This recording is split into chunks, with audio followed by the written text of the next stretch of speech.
Hey everyone, I'm Andy Jenks, and about 8 feet over there is our superintendent, Amy Cashwell, who earlier today made a recommendation that we would start the school year in a fully virtual format. So Dr. Cashwell, first of all, thanks for making time for us here. And why is this the right recommendation at the right time?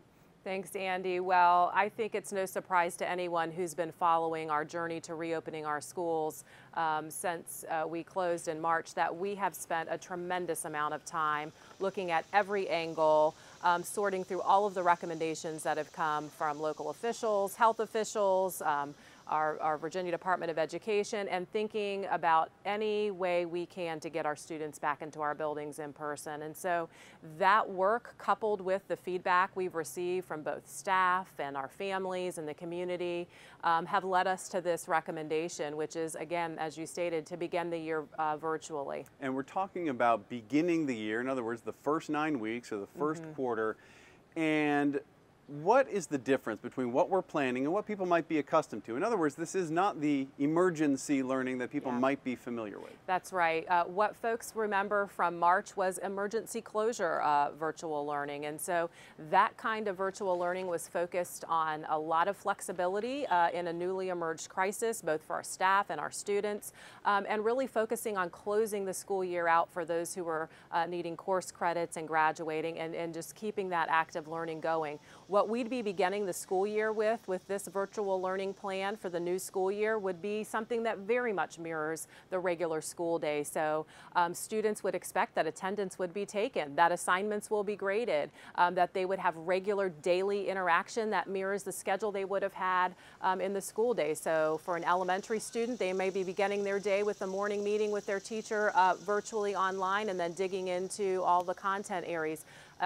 A secondary student would be following their bell schedule just as they would have at their high school campus or their middle school campus. And so again, very robust, active learning, new content that would be covered starting at the beginning of the year, and teachers really digging in to monitor student progress along the way, and that's that graded part I mentioned before. You and our 5 school board members have received a tremendous amount of employee and community feedback. Is there any way to generalize or at least summarize what our teachers have been sharing, what our employees have been sharing? What are the concerns that are out there in the community? Well, I think one common thread that has run through all of the communication we've received, whether it's from our families or our staff, is the genuine desire to get back into school and have students in the traditional learning settings that we've all become accustomed to, because we know the power of having teachers and students together.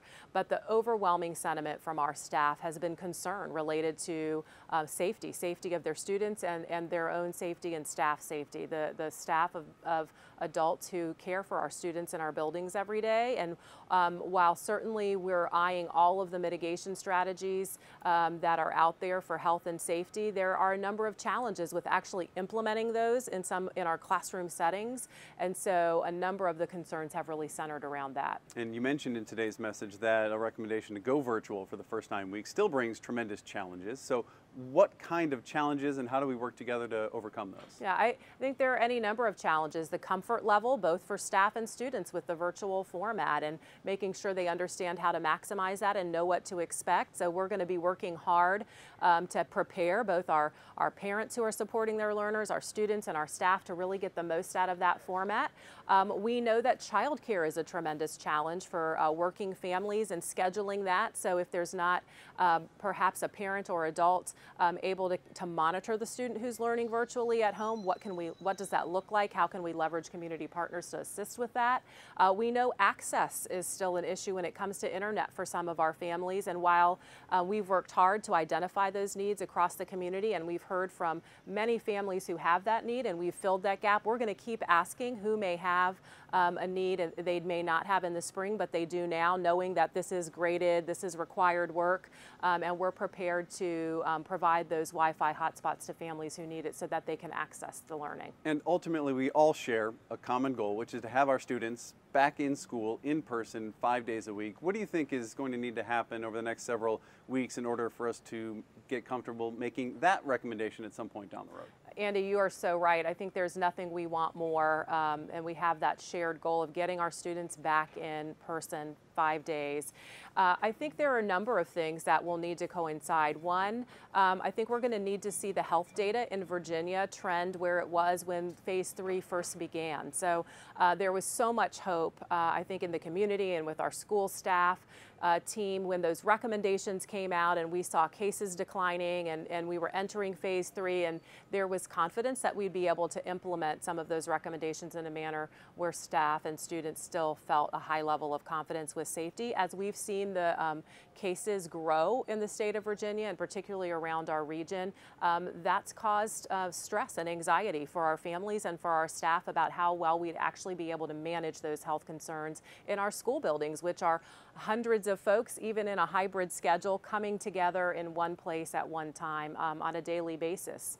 And so you've made this recommendation this week, but that's not the end of it. What's next this week?